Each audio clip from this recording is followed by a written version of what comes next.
Muy bien, regresamos a esta transmisión completamente en vivo y en directo desde la capital de la República Mexicana. Soy Mariano Riva Palacio, bienvenidos al programa número 7 de Código Salud. Y vamos a hablar del tema del que te invité y vamos a tratar aquí en el programa sobre el asunto del calor, que se hace mucho calor. Sí, hace muchísimo calor en gran parte del país. Algunos lugares están llegando a los 45, 47 grados Celsius. Es impresionante. En algunas zonas, obviamente, la gente dice estar más acostumbrada a las altas temperaturas que en otras. Luego nos critican a nosotros los chilangos porque ya andamos con 29 grados y nos estamos quejando.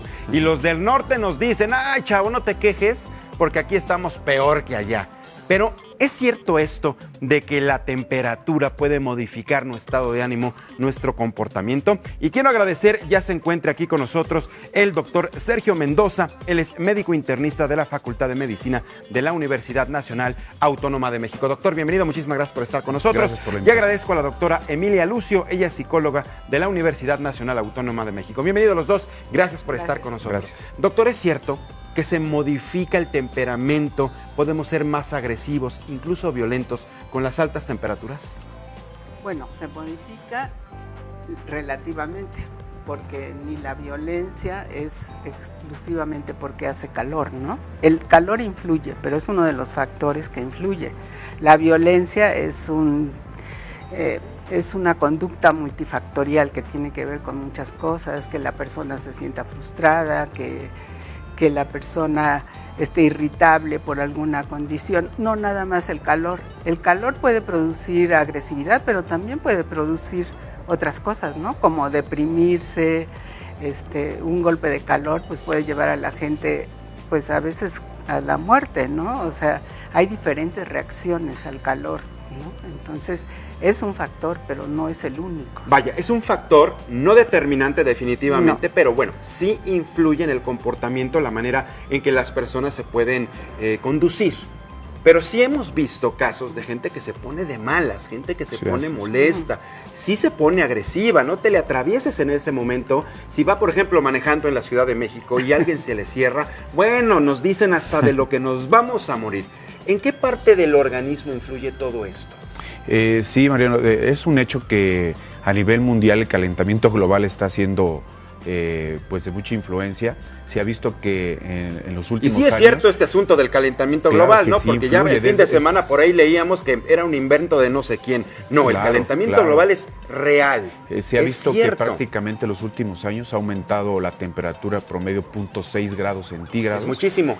Pareciera que es una cifra pequeña, exacto, pero para calentar un planeta no lo es. No, claro, y definitivamente hay un impacto, ¿no?, en la calidad de vida de las personas.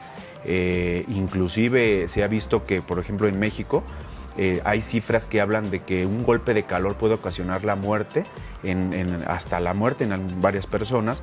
Se han registrado aproximadamente 1.200 casos por año de golpe de calor y algunas de estas personas llegan a fallecer. No digo, son las mínimas, por supuesto, pero evidentemente hay un problema de la regulación de la temperatura, ¿no?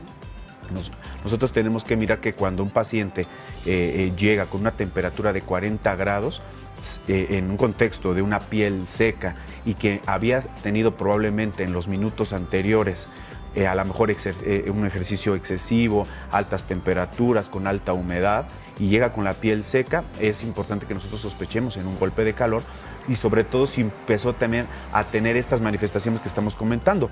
La gente puede estar agresiva, irritable, puede estar apática, puede estar inclusive ya hasta somnolienta, cuando ya es una etapa avanzada de este problema de golpe de calor, ¿no? Y si a eso le agregamos lo que ya comentábamos, por ejemplo, yo ponía el caso del tráfico en la Ciudad de México, pero si además la persona trae problemas económicos, que ya se peleó con la pareja, que no le alcanza para la colegiatura, o está enferma, o tiene algún otro padecimiento y le tiene muy preocupado, pues esos niveles de conducta pueden ir aumentando. Precisamente salimos a las calles para platicar y preguntarle a las personas si conocían del tema o han experimentado un cambio en su conducta con el aumento del calor, y esto fue lo que nos respondieron. Pues puede ser que algunas personas sí las vuelva agresivas porque es muy desesperante y generalmente pues no te puedes quitar el calor con nada, porque aunque tomes agua o te refresques, pues inmediatamente te vuelves a sentir mal. A veces me llega a doler la cabeza un poquito, pero la verdad es que creo que es porque yo en lo personal no tomo tanta agua. Pues sí, de dolor de cabeza,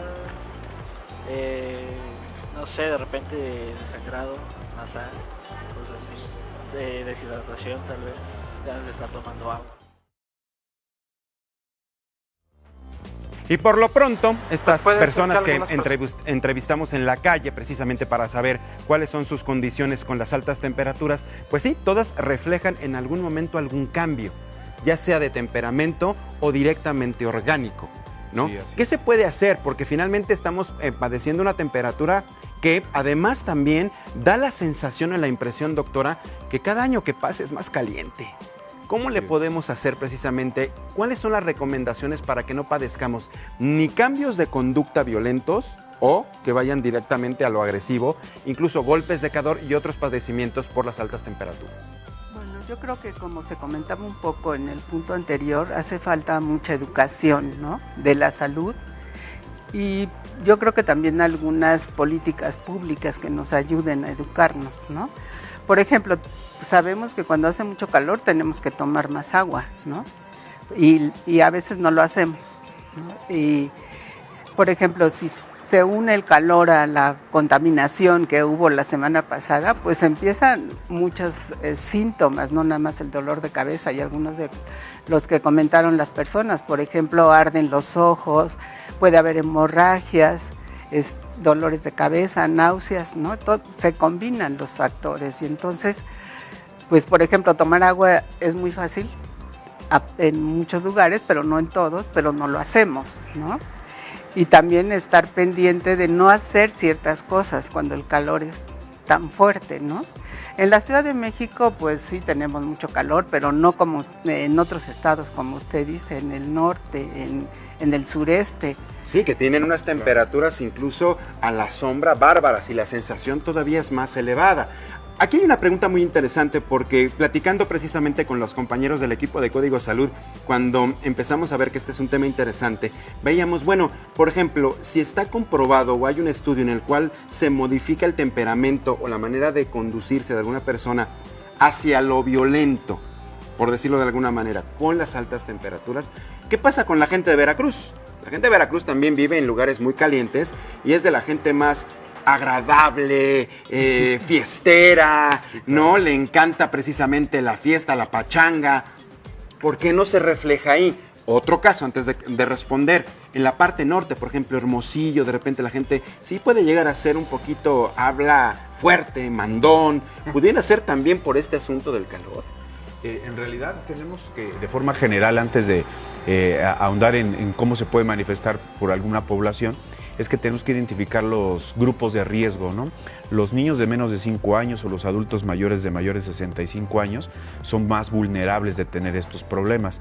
Y es importante que identifiquemos cuáles son las cosas que nos están llevando hacia tener un golpe de calor o una insolación. Y entre ellas es que muchas veces no se bebe la cantidad de agua necesaria. Por ejemplo, los otros factores, los grupos de riesgo son los militares, los vendedores ambulantes, los deportistas. Entonces ellos, para prevenir eso, tienen que hacer su actividad antes de las 11 de la mañana. Está evidenciado que desde las 11 de la mañana a las 3 de la tarde las radiaciones solares son más intensas y obviamente hay mayor posibilidad de que no se libere el calor, se acumule el calor en el cuerpo y eso produzca entonces cambios desde lesión tisular, que se llama una lesión directa a los tejidos, pero también en el estado de ánimo. Entonces lo que sucede en diferentes poblaciones es que hay un proceso de aclimatación, que muchas veces, si uno va a otro estado, tarda días en aclimatarse. Pero si es, por ejemplo, oriundo, es una persona que nació en lugares donde las temperaturas son muy altas, ¿se aclimata al poco tiempo? Aquí hay otro factor que quería comentar, Mariano, que en relación a eso se han detectado factores genéticos, esto es interesante. ¿De verdad? Factores genéticos que se ha visto que ocasionan que las personas sean menos o más propensas a disminuir menos el calor o que aguanten más pues las altas temperaturas. Y eso puede estar sucediendo en gente del norte o del sureste. O sea, por ejemplo, quienes estamos acostumbrados a temperaturas que no pasan de los 26, 27 grados, la capital del país, por poner el ejemplo más claro, y nos vamos a vivir una zona arriba de los 40 y tantos grados, obviamente nos vamos a tardar en aclimatarnos. Así y es. vamos a padecer esta serie de diagnósticos que ustedes comentan, esta serie de casos específicos, desde un golpe de calor, tener estas manifestaciones orgánicas y también incluso en el temperamento. Sí, y de hecho estas personas que en un momento dado se mueven de población, pues tienen que tener medidas como un poquito más específicas para evitar esto, ¿no? Y esto es pues que usen sombrilla, que usen un sombrero, que estén a la sombra, que no hagan ejercicio durante las horas que comenté, o bien que tomen medidas preventivas. Por ejemplo, está establecido que de medio litro a 1 litro de agua antes de hacer el ejercicio es lo más adecuado. Claro. Durante hacer el ejercicio también. Otro litro o 2 litros ¿Y al inclusive. terminar? Y al terminar hasta que se esté bien hidratado. Por eso incluso los deportistas ya se ha establecido que en lugares donde hay altas temperaturas se interrumpa el juego después de 30 minutos de un ambiente cálido y con mucha humedad para que puedan hidratarse. Y ya que salimos también a las calles, también le preguntamos a la gente cuáles son sus dudas o inquietudes que tienen para ustedes, los especialistas. Y estas son sus preguntas.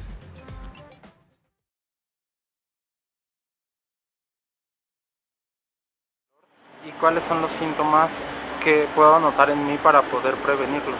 Por ejemplo, he escuchado que uno no puede andarse tomando los electrolitos así nada más. Entonces, no sé si haya como algún punto en específico de qué tanto podemos tomar agua o con qué lo podemos combinar, como para que no, o sea, sin que altere tanto mi salud, pero que también me ayude para estas épocas de calor. ¿Qué alimentos serían los mejores para estas temporadas?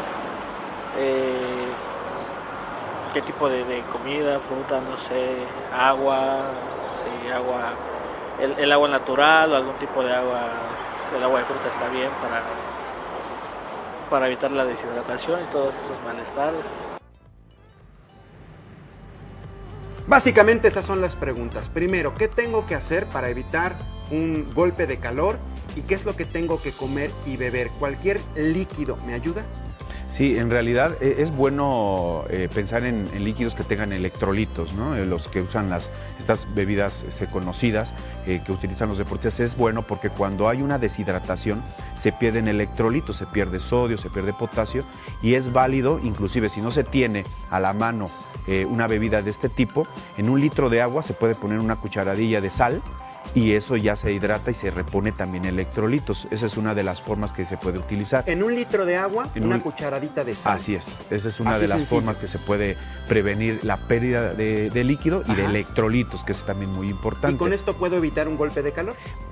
Esta es una de las medidas, pero las otras son las preventivas. Lo que le mencionaba del horario, lo que mencionaba acerca de los aires acondicionados, de beber antes de hacer el ejercicio, porque hay 2 tipos de golpe de calor.